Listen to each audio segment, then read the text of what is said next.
നമസ്കാരം, പ്രവാസി മലയാളിയിലേക്ക് സ്വാഗതം. കുവൈറ്റിൽ കോവിഡ് വ്യാപനം രൂക്ഷമാകുന്ന സാഹചര്യത്തിൽ കടുത്ത നിയന്ത്രണങ്ങൾക്ക് ആരോഗ്യ മന്ത്രാലയം പദ്ധതിയിടുന്നു.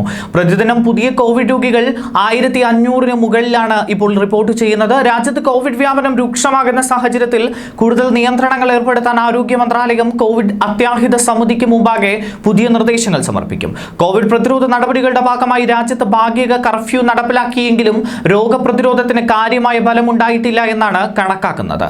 കർഫ്യൂ പ്രഖ്യാപിച്ചു 20 ദിവസങ്ങൾക്കുള്ളിൽ 25,408 പുതിയ കോവിഡ് കേസുകൾ റിപ്പോർട്ട് ചെയ്യപ്പെട്ടു. 143 മരണവും ഇതിനകം റിപ്പോർട്ട് ചെയ്തിട്ടുണ്ട്.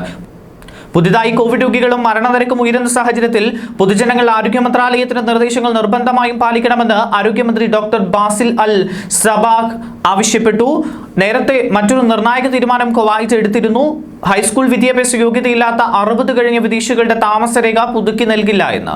ഹൈസ്കൂൾ വിദ്യാഭ്യാസ യോഗ്യതയില്ലാത്ത 60 വയസ്സിന് മുകളിൽ പ്രായമുള്ള വിദേശികളുടെ റെസിഡൻസി പെർമിറ്റ് താമസരേഖ പുതുക്കേണ്ടതില്ല എന്ന തീരുമാനത്തിൽ മാറ്റം വരുത്തിയിട്ടില്ല എന്ന് public authority four man power വ്യക്തമാക്കി. ഇത് സംബന്ധിച്ച വ്യാജ വാർത്തകൾ പുറത്തു വന്നതോടെയാണ് പബ്ലിക് അതോറിറ്റി ഇക്കാര്യത്തിൽ വ്യക്തത വരുത്തിയത്. ഹൈസ്കൂൾ അടിസ്ഥാന വിദ്യാഭ്യാസ യോഗ്യതയില്ലാത്ത വിദേശികളുടെ താമസരേഖ ജനുവരി 1 മുതൽ പുതുക്കി നൽകില്ല എന്നും വ്യാജ വാർത്തകൾ വന്നിരുന്നു. ന്യൂസ് ഡെസ്ക്, പ്രവാസി മലയാളി.